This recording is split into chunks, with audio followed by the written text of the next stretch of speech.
पेशे से रिक्शा चालक है, लेकिन उसे जुआ खेलने की लत है। पसीना बहाकर जो 150 रुपए कमाता था, उसे भी जुए में हार जाता था। जब पूरी तरह से जुए की लत ने उसे जकड़ लिया तो वो अपनी पुश्तैनी जमीन भी बेचने लगा। लेकिन जब बात आशियाने वाले जमीन की आई तो बीवी विरोध करने लगी। उसके बाद क्या, परिवार में जहर फैल गया और मीरा की जिंदगी खत्म हो गई। सुहाग शैतान बनकर सलाखों में पहुंच गया है। देखिए इस रिपोर्ट में जुआ, जहर और जिंदगी खत्म की पूरी कहानी। जुआरी पति ने किया बड़ा जुर्म। पत्नी ने जुआ खेलने से रोका तो राम प्रसाद बन गया रावण और जबरन जहर खिलाकर मार डाला।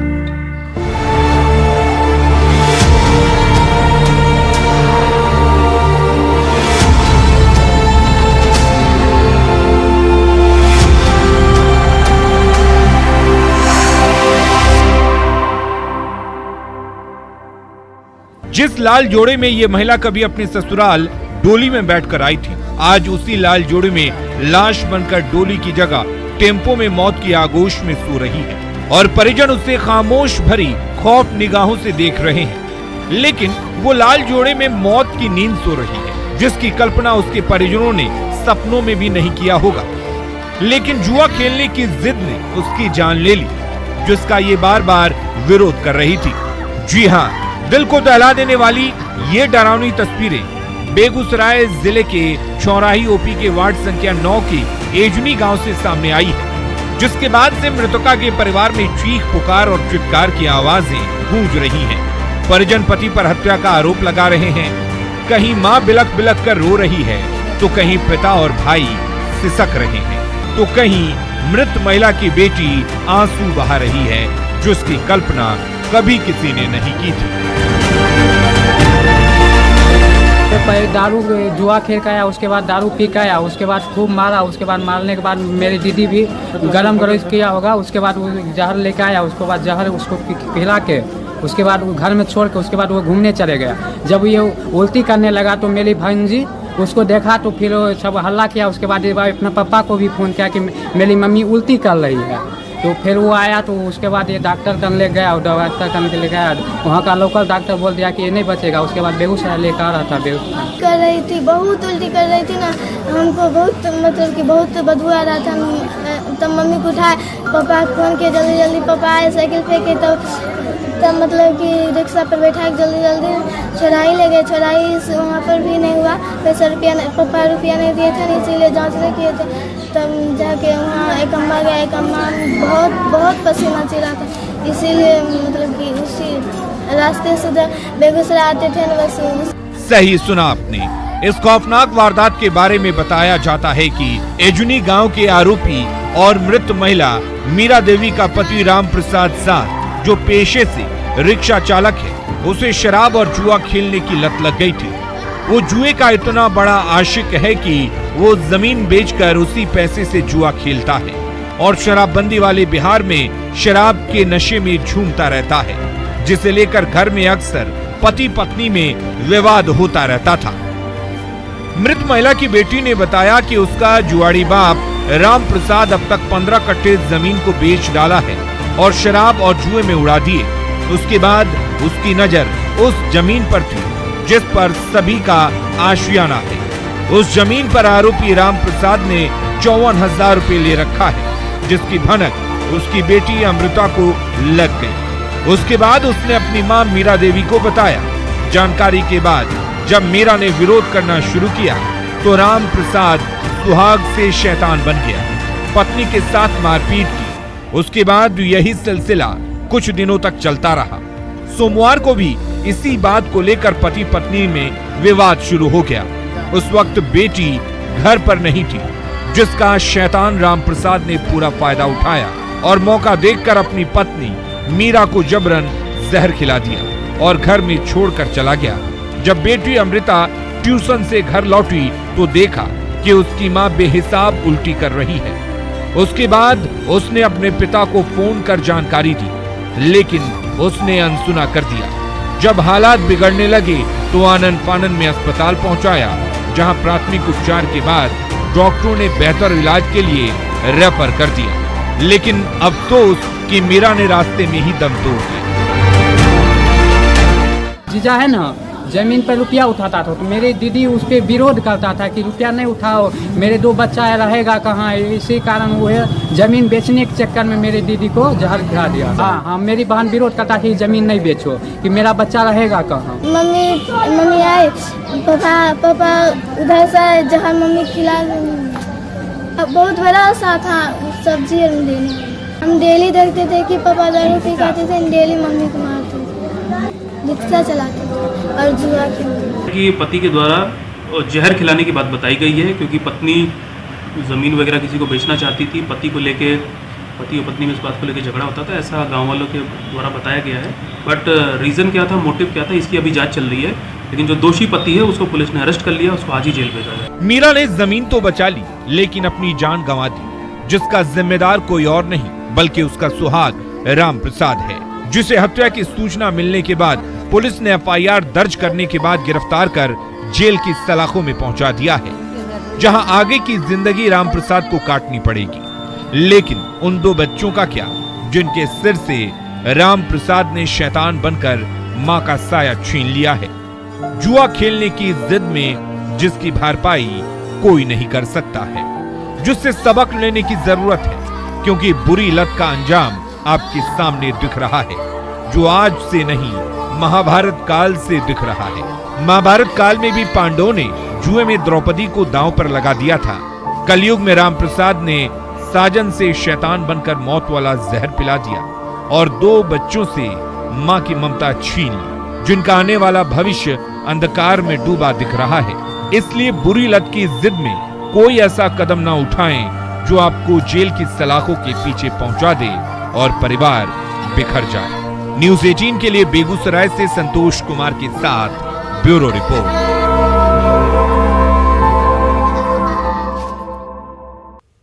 ओपी ठाकुर, राजधानी पटना में खौफ और दहशत का यही वो नाम है जिसने महज 3 सालों में जुर्म की दुनिया में ऐसा खौफ कायम किया कि पुलिस वालों के पसीने छूटने लगे और इसके गैंग के गुर्गे इसके एक इशारे पर लूट, हत्या और रंगदारी की वारदात को अंजाम देने लगे, जो पुलिस के लिए परेशानी का सबब बन गया। उसके बाद पुलिस कुख्यात ओपी ठाकुर एंड कंपनी के पीछे लग गई और मौका मिलते ही गैंग के सरगना समेत 5 बदमाशों को दबोच लिया। क्या है ओपी एंड कंपनी की क्राइम कुंडली, देखिए इस रिपोर्ट में। पटना का कुख्यात ओपी ठाकुर गिरफ्तार, 3 सालों में 10 आपराधिक वारदात, पुलिस ने गैंग के 4 गुर्गों को भी दबोचा।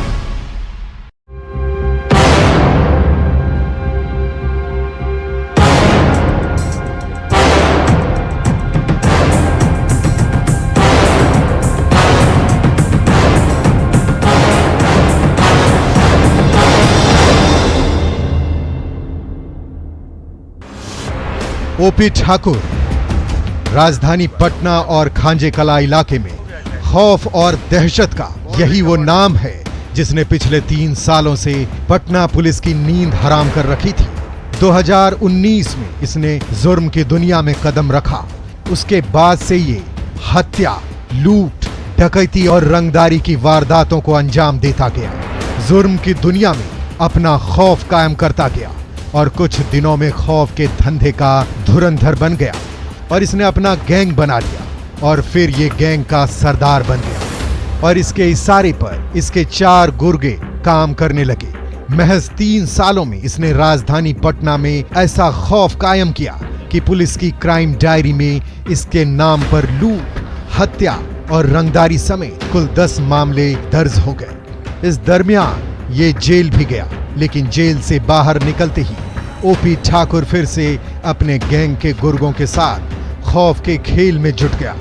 लेकिन इस बार इसका दांव उल्टा पड़ गया और पुलिस ने सरगना ओपी ठाकुर समेत गैंग के 4 गुर्गों को गिरफ्तार कर हाथों में हथकड़ी पहना दिया। पुलिस की कस्टडी में चेहरे पर काला नकाब और हाथों में हथकड़ी लिए खड़े यही वो 4 गुर्गे हैं और इसी गैंग का सरगना ओपी ठाकुर है, जो पटना के खांजे कला इलाके का रहने वाला है।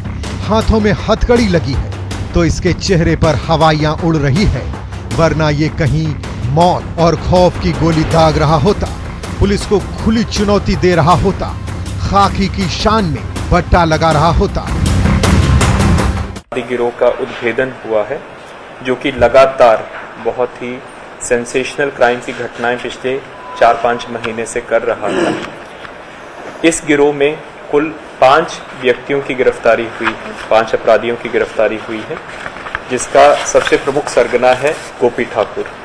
गोपी ठाकुर मूल रूप से खाजकलां का रहने वाला है और ये वर्ष 2019 से ही अपराध के जगत में सक्रिय है।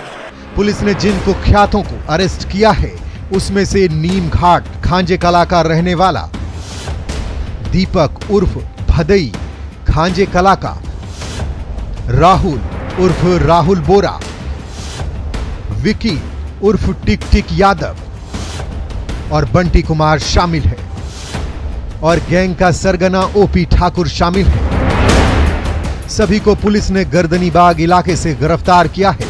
गैंग का मास्टरमाइंड और सरगना ओपी ठाकुर, जो खांजे कला का रहने वाला है, वो जनवरी में जेल से बेल पर बाहर निकला था, लेकिन बाहर निकलते ही इसने कोहराम मचा दिया, जो पुलिस के लिए परेशानी का सबब बन गया। जिसके बाद पुलिस ने इसकी गिरफ्तारी को लेकर जाल बिछानी शुरू कर दी और इनपुट मिलते ही गैंग के 4 गुर्गों के साथ दबोच लिया। जब पुलिस ने इसकी क्राइम कुंडली खंगालनी शुरू की तो इस ओपी ठाकुर पर 10 आपराधिक मामले दर्ज मिले, जबकि दीपक उर्फ भदई पर पिछले 3 महीने में 3 आपराधिक मामले दर्ज हैं। राहुल कुमार उर्फ राहुल बोरा का भी आपराधिक इतिहास रहा है। वहीं विक्की उर्फ टिक टिक यादव पर अब तक 12 कांड दर्ज हुए हैं, जो 2019 से क्राइम के दुनिया में कोहराम मचा रहा था। गिरफ्तारी के बाद इस गैंग ने कई मामलों में अपनी संलिप्तता भी स्वीकार करते हुए जुर्म को कबूला है, जबकि 5वां आरोपी बंटी भी हिस्ट्री शीटर है, जो ऑयल कारोबारी नटवर अग्रवाल के साथ हुए डकैती और गोलीबारी मामले में लाइनर का काम किया था। इसी ने ही सारा लाइनिंग किया था, उसी कॉम्प्लेक्स में ड्राइवर का काम कर रहा था। इसने सबसे पहले राहुल मोड़ से संपर्क किया। राहुल मोड़ के साथ जो बाकी जितने भी अपराध कर्मी हैं, इसका उनके साथ संपर्क था, पहले उनके साथ जेल भी गया हुआ है। तो फिर वहीं से ही इसकी योजना बनी। उस दिन 2 टीम बना, क्योंकि 25 लाख की सूचना थी कि 25 लाख का वहाँ से कैश ट्रांजैक्शन होता है और पैसा लेके जाते हैं। और इसमें सबसे विचित्र बात यह है कि जो अभी हम लोगों ने उद्भेदन किया है शिवम गिरोह का, जिन्होंने आर्मी मैन की हत्या की थी और वो किया था, वो भी इनके साथ पूरे का पूरा गिरोह शामिल था। पुलिस ने ओपी ठाकुर गैंग के गुर्गे के पास से 2 देसी पिस्टल, 7 जिंदा गोली, मोबाइल फोन, बाइक भी बरामद किया है। इस तरह पुलिस ने 22 इलाके में हुए चंदन और गोली हत्या के साथ साथ नटवर अग्रवाल के साथ हुए लूट मामले का खुलासा करते हुए ओपी ठाकुर गैंग के सरगना समेत 5 अपराधियों को गिरफ्तार कर जेल की सलाखों में पहुंचा दिया है और राहत की सांस ली है। अब जरूरत है चार्जशीट दाखिल कर सभी को सख्त से सख्त सजा दिलाने की, ताकि ये फिर कभी जेल की सलाखों से बेल पर बाहर ना निकल पाए। न्यूज़ 18 के लिए पटना से संजय कुमार के साथ ब्यूरो रिपोर्ट। ब्रेक के बाद एक बार फिर से आपका स्वागत है।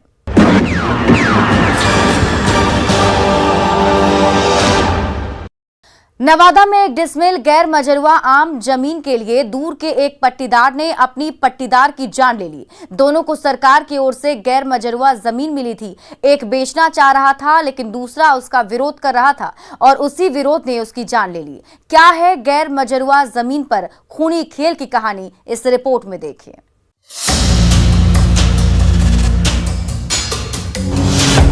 गैर मजरूआ जमीन के लिए खूनी खेल।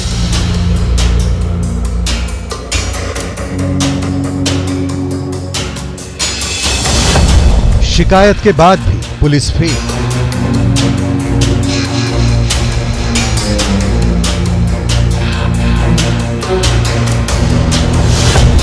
जमीन बेचने का विरोध किया तो मार दिया।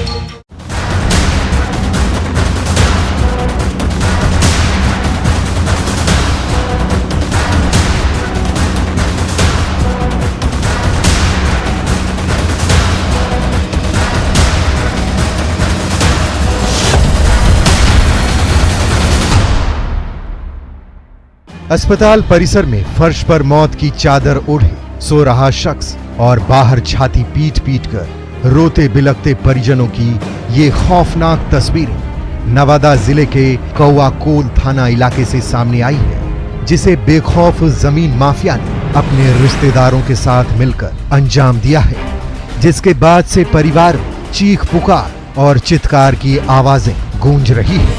इलाके में सनसनी फैली हुई है और पुलिस मामले की तफ्तीश कर रही है। दिल को दहला देने वाली इस खूनी वारदात के बारे में बताया जाता है कि कौआकोल थाना क्षेत्र के धमनी गांव का रहने वाला मृतक प्रमोद चौधरी का गांव के ही मिथिलेश चौधरी से गैर मजरुआ आम जमीन को लेकर विवाद चल रहा था। मिथिलेश चौधरी गैर मजरुआ जमीन को बेचना चाह रहा था, लेकिन मृतक प्रमोद चौधरी की वजह से नहीं बेच पा रहा था।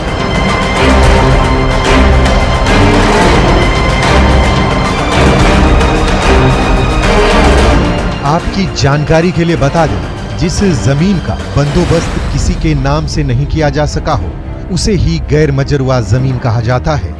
गैर मजरुआ जमीन दो तरह की होती है, गैर मजरुआ आम और खास। गैर मजरुआ आम पूर्ण रूप से सरकारी रास्ता, पहाड़ या सैरात होती है, जिसे मिथिलेश बेचना चाह रहा था, जिसका मृतक बार बार विरोध कर रहा था। उसी गैर मजरुआ आम जमीन की विवाद को लेकर दोनों के बीच कुछ महीनों से तनातनी चल रही थी, जब आरोपी मिथिलेश चौधरी को लगा कि प्रमोद के जीते जी वह जमीन को नहीं बेच पाएगा, तो उसने प्रमोद को अपने रास्ते से हटाने के लिए खूनी साजिश का जाल बिछाना शुरू कर दिया और अपने रिश्तेदारों के साथ मिलकर 26 सितंबर की रात उसे अंजाम तक पहुंचाते हुए प्रमोद चौधरी की गला काटकर मौत के घाट उतार दिया। उसके बाद सभी आरोपी मौके से फरार हो गए। जो कि रोड पर मेरा भाई छोटा प्रमोद कुमार चौधरी पेशाब करने निकला और उधर से 2 बाइक सवार पर 5 आदमी थे, जो कि अपना तेज धार औजार लेकर के इनको आगे पोजीशन गला पर चला उनको मृतक हो गया। कौन गांव के मामला? उत्तरवाड़ी धमला। इस खूनी खेल के बाद मृतक के परिजनों का कहना है कि आरोपियों ने मिथिलेश की हत्या से पहले भी जान से मारने की धमकी दी थी, जिसे लेकर कौआकोल थाने में मृतक ने शिकायत भी दर्ज कराई थी, जो पुलिस की क्राइम डायरी के पन्नों में ही सिमट कर रह गया। पुलिस लापरवाह बनी रही, जिसका अंजाम ये हुआ कि आरोपी ने मौका देखते ही प्रमोद चौधरी की हत्या की साजिश रच दी और अपने रिश्तेदारों के साथ मिलकर गला काट कर प्रमोद की हत्या कर दी, जिसके सूचना मिलने के बाद कौआकोल थाने की पुलिस मौके पर पहुंची और फिर से कांड दर्ज कर मामले की छानबीन में जुट गई। लेकिन अफसोस की पुलिस के हाथ अब तक खाली है और आरोपी बेखौफ घूम रहे हैं, जिसके बाद परिजन पुलिस पर लापरवाही का आरोप लगा रहे हैं और कह रहे हैं कि पुलिस की लापरवाही की वजह से ही प्रमोद की हत्या हुई है। मामला है गैर मजरुआ जमीन बिहार सरकार जो था मिथिलेश चौधरी बेच रहा था दूसरे के पास, उसमें हमारा भाई प्रमोद कुमार चौधरी आरोप लगाया और बोले कि नहीं इस ज़मीन को मत बेचिए। उसके पश्चात वो अपना मिथिलेश चौधरी अपना ससुराल से पूरा परिवार के सास ससुर साला 2 था उनका भगना जो सूखा दौरा के निवासी हैं और उनका साढ़ू जो थे, आए घर पे धमकी दिए कि अगर नहीं ज़मीन को तुम लोग नहीं बेचने के ये बोलेगा तो तुम लोग के जान से मार देंगे। इसके लिए हम लोग आवेदन थाना को दिए, जो कि थाना आवेदन भी लिया, लेकिन उसको ऊपर कोई कार्रवाई नहीं हुई। कि शिकायत के बाद भी पुलिस क्यों लापरवाह बनी रही? पुलिस ने समय रहते क्यों नहीं कार्रवाई की? प्रमोद चौधरी की हत्या का जिम्मेदार कौन है? हत्या में शामिल आरोपियों की गिरफ्तारी कब होगी? ये वो तमाम सवालात हैं जिसके जवाब परिजन कौआकोल थाने की पुलिस से मांग रहे हैं और कह रहे हैं कि अगर पुलिस ने समय रहते कार्रवाई की होती तो शायद प्रमोद आज